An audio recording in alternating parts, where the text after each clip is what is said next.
नमस्कार, स्वागत है आपका। आप देख रहे हैं इंडिया वॉइस और मैं हूं आपके साथ योगेश पांडे। यूपी में साल के अंत में होने वाले नगरीय निकाय चुनाव के लेकर बीजेपी ने सक्रियता बढ़ा दी है। सभी नगर निगमों के लिए प्रभारी और संयोजक घोषित करने के बाद रणनीति पर मंथन करने के लिए बड़ी बैठक की गई। बैठक में प्रदेश अध्यक्ष भूपेंद्र चौधरी, संगठन महामंत्री धर्मपाल सिंह और सभी चुनाव प्रभारी सह प्रभारी मौजूद रहे। इस दौरान बैठक में मंत्रियों को अपने गृह जिले में पार्टी की जीत सुनिश्चित करने का लक्ष्य मिलेगा और इसके साथ ही प्रधानमंत्री मोदी के संसदीय क्षेत्र वाराणसी की जिम्मेदारी डिप्टी सीएम केशव प्रसाद मौर्य को दी गई है, तो वहीं डिप्टी सीएम ब्रजेश पाठक को आगरा नगर निगम की जिम्मेदारी दी गई है। दोनों की प्रतिष्ठा दांव पर होगी और ये जिम्मेवारी मैं सब अपने कार्यकर्ता भाइयों बहनों के साथ लेकर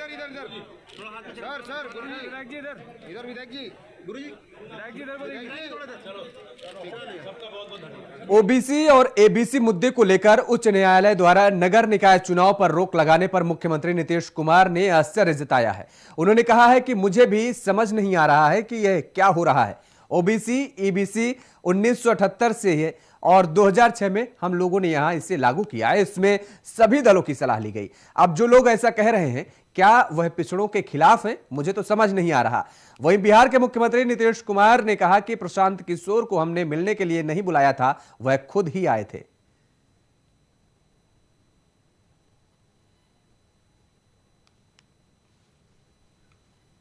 अभी हुआ है तो अभी तो हमारे यहां से फिर एक बार उसके बारे में शुरू हुआ, लेकिन कौन सी बात हो रही है हमको तो बहुत ही आश्चर्यजनक है।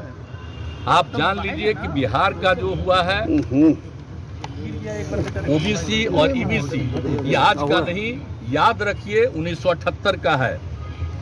और उसके बाद हम पर आरोप लगाता है कि और लोग जो अप्लाई करता है तो कुछ लोगों को उसमें शामिल होने वाली बात। और आप जानते हैं ईबीसी में सब में तो यहाँ तो माइनॉरिटी के लोग भी शामिल हैं, सब लोग शामिल हैं, तो सारे लोग हैं। और ये इतने दिन से चल रहा है, आज तक कोई गलत चीज नहीं है। और ऑल ऑफ ए सडन अभी हुआ है तो अभी तो हमारे यहाँ से फिर एक बार अनुरोध करें कि भाई देख लीजिए, ये तो पुराना पहले का है, वहां पर तो कोई नया चीज लागू नहीं है। जब मान लीजिए कि हाई कोर्ट सुप्रीम कोर्ट सबने उसका अप्रूवल दिया है तो फिर नया चीज कैसे हो सकता है। बीजेपी प्रदेश अध्यक्ष संजय जायसवाल ने प्रेस कॉन्फ्रेंस करते हुए सीएम नीतीश कुमार पर तंज कसा है और कहा है उत्तर प्रदेश के साथ बिहार की भी चिंता करें मुख्यमंत्री। 1 लाख से अधिक शिक्षकों की नौकरी जो पहले से तय थी उसको कम से कम देने का काम करें। उपचुनाव पर बोलते हुए संजय जायसवाल ने कहा है कि उपचुनाव में उम्मीदवार उतारने के लिए आज चुनाव समिति की बैठक हुई है। चुनाव हम ही जीतेंगे। मोकामा के लोगों में महागठबंधन के प्रति नाराजगी है। को बढ़ावा दिया तो उस एंट्री बोर्ड को भेजेंगे और चुनाव समिति के बाद आप लोगों को निश्चित बताएंगे। यह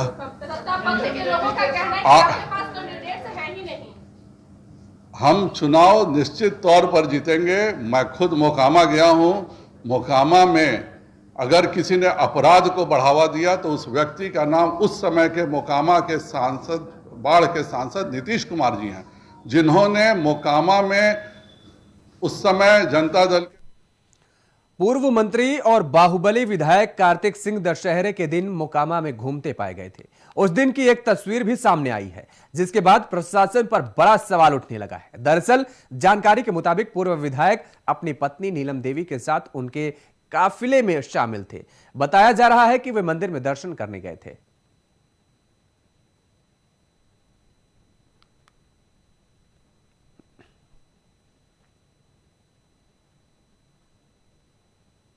लखनऊ में विनय मानसिक रोग सेंटर के मानसिक रोग विशेषज्ञ डॉक्टर अभिनव पांडे और मनोवैज्ञानिक श्रीमती आस्था शर्मा ने चाइल्ड लाइन लखनऊ के सौजन्य से मेंटल हेल्थ अवेयरनेस प्रोग्राम का आयोजन किया, जिसका उद्घाटन मुख्यमंत्री योगी आदित्यनाथ के सम्मुख सलाहकार, आपको बता दें कि उनके प्रमुख सलाहकार अवनीश अवस्थी ने किया है। और यह भी बता दें कि इस प्रोग्राम में 10 स्कूल के विद्यार्थियों ने भाग लिया। इसके साथ ही संगीता शर्मा, लखनऊ विश्वविद्यालय के प्रोफेसर पल्लवी भटनागर भी इस कार्यक्रम में मौजूद रही हैं।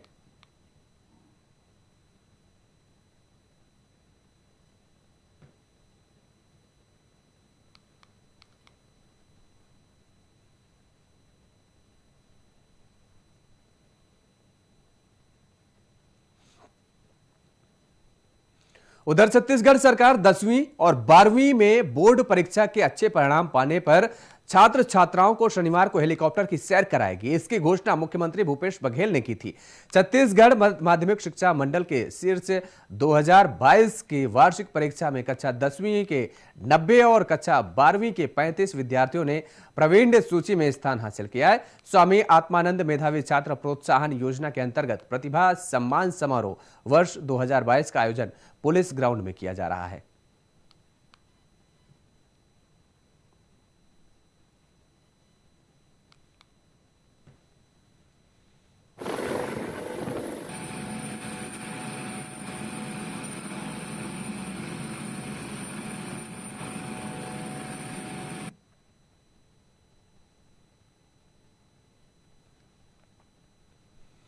यूपी के संभल में आगामी नगर निकाय चुनावों से पहले प्रशासन ने अपनी तैयारियां शुरू कर दी हैं, जिसके चलते डीएम ने मंडी समिति पहुंचकर स्ट्रांग रूम और मतगणना स्थल का जायजा लिया।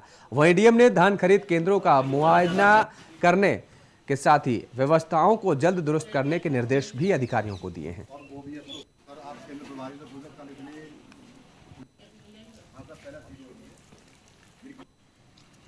नगर निकाय चुनावों की तैयारियों में प्रशासन जुटा हुआ है। इस संभल की तस्वीरें हैं। चुनाव से पहले जिलाधिकारी ने व्यवस्थाओं का जायजा लिया है और अधिकारियों को इस दौरान निर्देशित भी किया गया है। नगर निकाय चुनाव को लेकर के तैयारियों में प्रशासन जुटा हुआ है। नगर निकाय चुनाव के संबंध में ये संभल मंडी में हमारे 2 नगर निकायों का, संभल का और सिरसी का स्ट्रांग रूम और पार्टी रवानगी स्थल बनता है। तो उन दोनों स्थलों को देखा गया है। वहाँ पर समय रहते ही सारी व्यवस्थाएं पूरी करवाने के लिए यथासंभव जो आवश्यकताएं हैं, मरम्मत है, सफाई है, वो करवाने के निर्देश दिए गए हैं। साथ ही साथ संभल मंडी में 7 क्रय केंद्र धान के स्थापित हैं। इन पे जो व्यवस्थाएं हैं उनको और दुरुस्त कराने। उत्तर प्रदेश कांग्रेस के नए प्रदेश अध्यक्ष बृजलाल खाबरी को पूर्व प्रदेश अध्यक्ष अजय कुमार लल्लू ने पार्टी की तरफ से बड़ी जिम्मेदारी सौंपे जाने की बधाई दी है। अजय कुमार लल्लू ने कहा है कि नए प्रदेश अध्यक्ष और प्रांतीय अध्यक्ष मिलकर कांग्रेस को मजबूत करने के लिए हर कदम उठाएंगे, संघर्ष करेंगे, जनता की आवाज बनेंगे। जो चुनौतियां हैं उनका हम सब लोग मिलकर सामना करेंगे।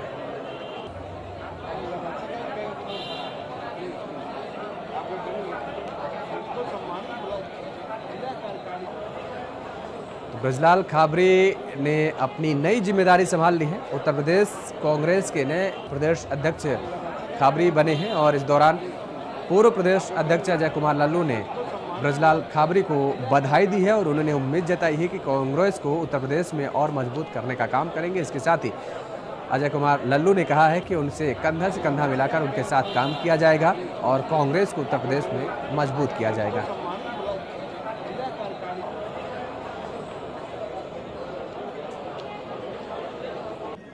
कार्यकर्ताओं में उत्साह है अपने नए प्रदेश अध्यक्ष को स्वागत करने के लिए और उनकी पूरी टीम बहुत सोच समझ के और दलित समाज के सिरमौर बृजलाल खाबरी जी को प्रदेश अध्यक्ष की जिम्मेवारी दी है, तो ये स्वागत योग्य। जो हमारे नए प्रदेश अध्यक्ष हैं श्री बृजलाल खाबरी जी सहित प्रांतीय अध्यक्षों को ढेर सारी बधाई और शुभकामना और उम्मीद है कांग्रेस को मजबूत करने के लिए वो हर कदम उठाएंगे, संघर्ष करेंगे, जनता की आवाज़ बनेंगे और जो चुनौतियां हैं उसका हम सब लोग मिलकर मुकाबला करेंगे। अंधेरा दूर होगा, उजाला निश्चित तौर से आएगा।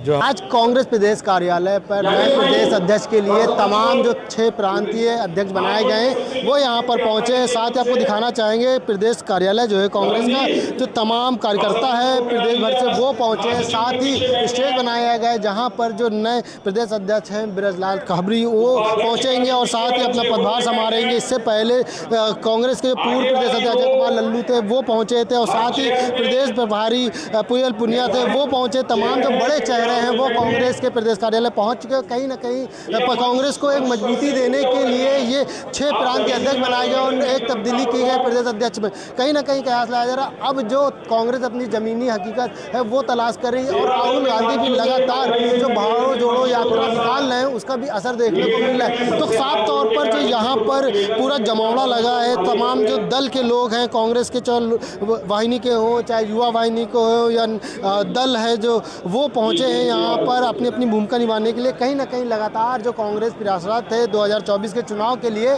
तो साफ देखा जा सकता है क्योंकि आज जो नए प्रदेश अध्यक्ष है वो परिवार अपना संभालेंगे और साथ ही नए रूप से कांग्रेस को आगे लेकर जाएंगे जिससे कांग्रेस को एक मजबूती दी जा सके।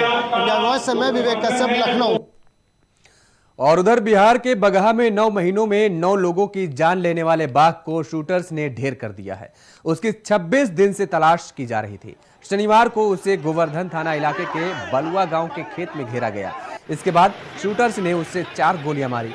उधर से बाघ के दहाड़ सुनाई दी और इस दौरान दर्शकों को यह भी बता दें कि इसके बाद टीम 3 ओर से खेत में दाखिल हुई। वाल्मीकि टाइगर रिजर्व के इस बाघ में शनिवार को भी मां बेटे की जान ली थी।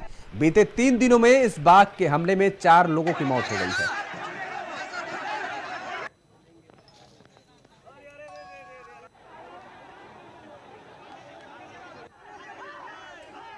गांव के बाहर गन्ने के खेत में बाघ छिपा था, जहां पर उसे घेरा गया और आदमखोर बाघ को मार गिराया गया। आपको बता दें कि वन विभाग की टीम ने राहत की सांस अब ली है। 9 दिनों से लगातार जिस तरीके से लोगों को अपना शिकार बनाता नजर आ रहा था यह बाघ, आदमखोर बाघ, और उसके बाद इस आदमखोर बाघ को मारने के आदेश जारी किए गए थे और जिसके बाद कड़ी मशक्कत के बाद वन विभाग की टीम ने इस काम पर सफलता पाई है और आदमखोर बाघ को मार गिराया है।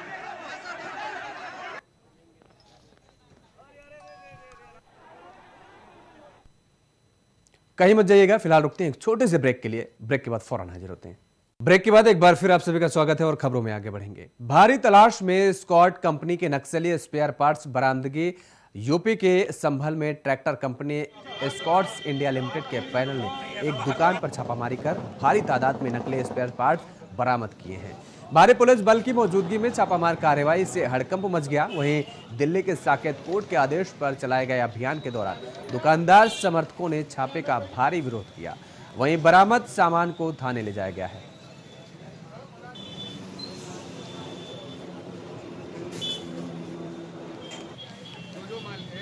स्कॉट्स इंडिया लिमिटेड के पैनल ने दुकान पर छापा मारा है और इस दौरान स्कॉट्स ट्रैक्टर का भारी मात्रा में सामान बरामद किया गया है। नकली सामान बरामद किया गया है। दिल्ली के साकेत कोर्ट के आदेश पर यह छापेमारी हुई है।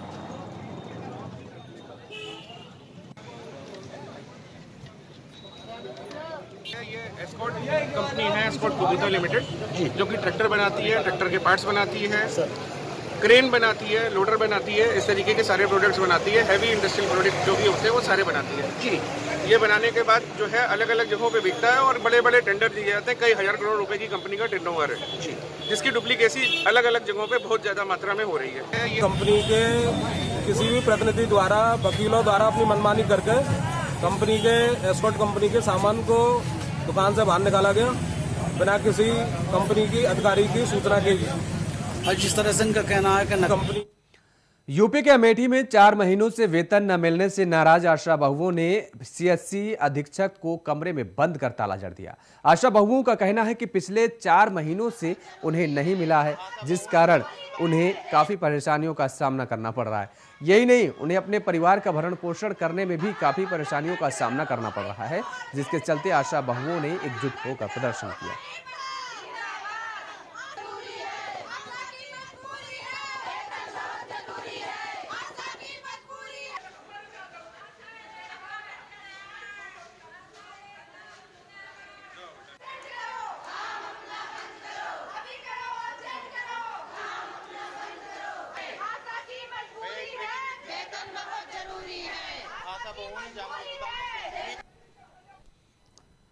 यूपी के हापुड़ में 2 दिन से हो रही बारिश से मूंजी के पैदावार करने वाले किसान बर्बाद हो गए हैं। आपको बता दें कि मूंजी की फसल लगभग तैयार हो चुकी थी। और फसल खेतों में कटी हुई रखी थी, लेकिन 2 दिन से हुई बारिश से कटी हुई मूंजी की फसल पूरी तरह बर्बाद हो गई है, जिसके चलते किसानों के चेहरे पर शिकन नजर आ रही है और मूंजी की फसल बर्बाद होने के चलते किसानों का लाखों रुपए का नुकसान हो गया है। वहीं किसान अब बर्बाद फसल होने के बाद सरकार से मदद की गुहार लगा रहा है और अब देखने वाली बात यह होगी कि बारिश से बर्बाद हुई मूंजी की फसल पर किसानों को सरकार की तरफ से कोई राहत मिल पाती है या नहीं।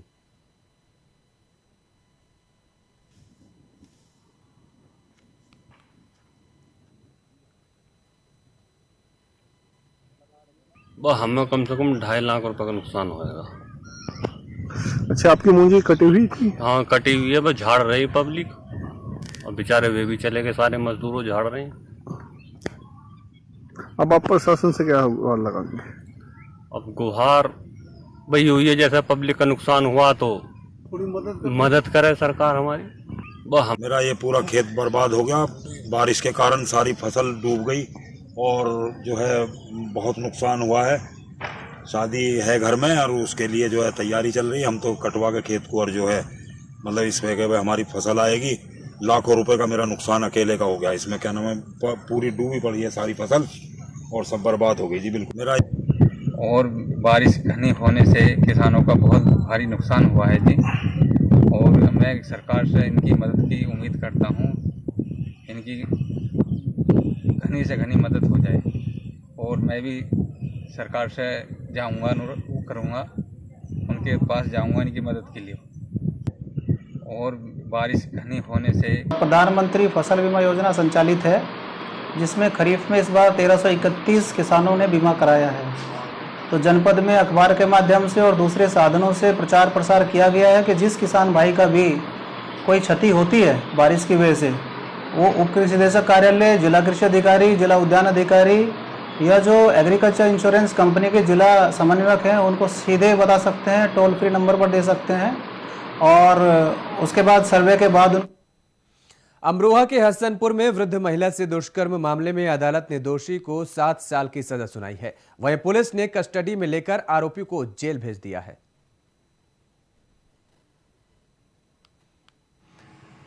जनपद के हसनपुर कोतवाली क्षेत्र का यह पूरा मामला बताया जा रहा है। अमरोहा से खबर है, जहां पर वृद्ध महिला से दुष्कर्म का मामला सामने आया था और अब आरोपी को 7 साल की सजा सुनाई गई है। पुलिस ने कस्टडी में लेकर आरोपी को जेल भेज दिया है।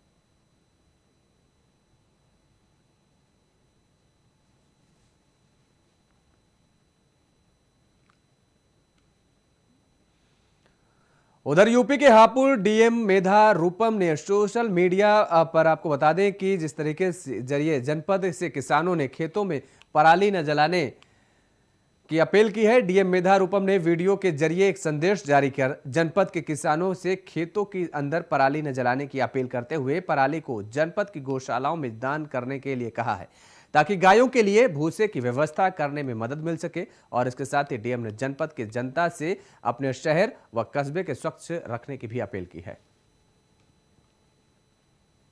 आज आपसे अपील करती हूं कि आप लोग पराली को बिल्कुल न जलाएं। मेरा किसान भाइयों और बहनों से अनुरोध है कि पराली जलाने की प्रक्रिया बिल्कुल भी हमारे जिले में न हो। इससे न सिर्फ हमारा वातावरण दूषित होता है, इसके साथ साथ हमारे जमीन का उपजाऊपन भी कम होता है और नमी में भी कमी आती है। सूक्ष्म जो कीटाणु होते हैं वो भी मरते हैं। पराली जलाने के बजाय आप लोग पराली का दान करें। हमारे गौआश्रय यूपी के मेरठ में सरकारी नौकरी दिलाने के नाम पर करोड़ों रुपए की ठगी का मामला सामने आया है। ठगी करने वाले गिरोह ने मेरठ सहित सहारनपुर, मुजफ्फरनगर, शामली, बागपत, गाजियाबाद समेत कई जिलों में युवाओं से करोड़ों रुपए की ठगी की है। ठगी करने वाले इतने शातिर थे कि वह उत्तर प्रदेश शासन लिखी हुई गाड़ी से सफर किया करते थे और इतना ही नहीं, सभी को जल निगम नौकरी दिलाने पर मोटी रकम लेकर जल निगम में ज्वाइनिंग का फर्जी लेटर भी दे दिया करते थे और जिसके बाद युवाओं को ट्रेनिंग के नाम पर लखनऊ में बने एक फर्जी ऑफिस के पते पर भेज दिया जाता था। वहीं आपको बता दें कि जिसके चलते मेरठ के आसपास के जनपदों से आए लोगों ने ठगी करने वाले गिरोह का पर्दाफाश करने व उनको गिरफ्तार करने की मांग को लेकर मेरठ के कमिश्नर चौराहे पर धरना प्रदर्शन किया। इसका कारण यह है कि पश्चिमी उत्तर प्रदेश में 7 जिलों में गैंग सक्रिय है वो नौकरी के नाम पर ठगी करता है और कहता है कि हमारे जो है रसूख केशव प्रसाद मौर्य और पाठक जी जो मुख्यमंत्री है उनसे है और हम उनसे आप लोगों की भर्ती करा देंगे। तो हमारे जो 7 जनपदों के जो कैंडिडेट थे उन लोगों को भगा करके करीब 300 कैंडिडेट थे जिनको भगाया गया, जो करीब इसमें से 50 हमारे संपर्क में हैं और इनसे जो है पैसा इसका। खबर कानपुर से है, जहां अकबरपुर के NH2 मोहम्मदपुर गांव के पास कानपुर से दिल्ली जा रही तेज रफ्तार प्राइवेट बस अनियंत्रित होकर पलट गई है। बस में 30 से 40 सवारियां थीं, जिनके ग्रामीणों और पुलिस की सहायता से निकाला गया। वहीं सड़क हादसे में 2-3 लोग घायल हो गए हैं, जिन्हें इलाज के लिए अस्पताल भेजा गया है। जैसा कि अभी आधे घंटे पहले ये सूचना मिली थी कि एक बस जो है वो हाईवे पे पलट गई है। उसके बाद जब हम लोग यहाँ पे आए हैं तो लगभग जो भी सवारी जो लोग बचे थे यहाँ पे बस में बैठे थे, वो लोग ने बताया है कि लगभग 30 से 40 लोग इसमें थे, जिसमें से सबको मतलब सेफली बाहर निकाल लिया गया। उसमें से 2-3 लोगों को चोटें आई थी, जिनको जिला अस्पताल पहुँचा दिया गया एम्बुलेंस से। बाकी सवारियों को कहाँ भेज दिया गया? हाँ, बाकी जो यात्री थे उनको बाकी जो यात्री थे वो सेफ थे, तो वो लोग अपने जो है उनको साधन में बैठा के जिनको जहाँ जाना है वहाँ पहुँचाया जा रहा है। अग्निकांड हादसों से सबक लेकर आगरा विकास प्राधिकरण ने मजिस्ट्रेट के तय नेतृत्व में ताजगंज के होटल और जूता फैक्ट्री की जांच करते समय मानक न पाने पर उन्हें सील कर दिया है।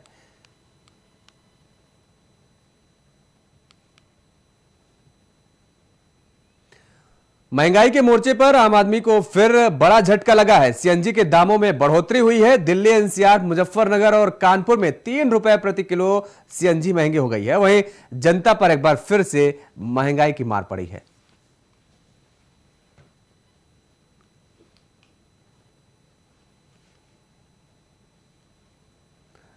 खबर दिन भर में फिलहाल इतना ही। खबरों के लिए आप देखते रहिए इंडिया वॉइस। नमस्कार।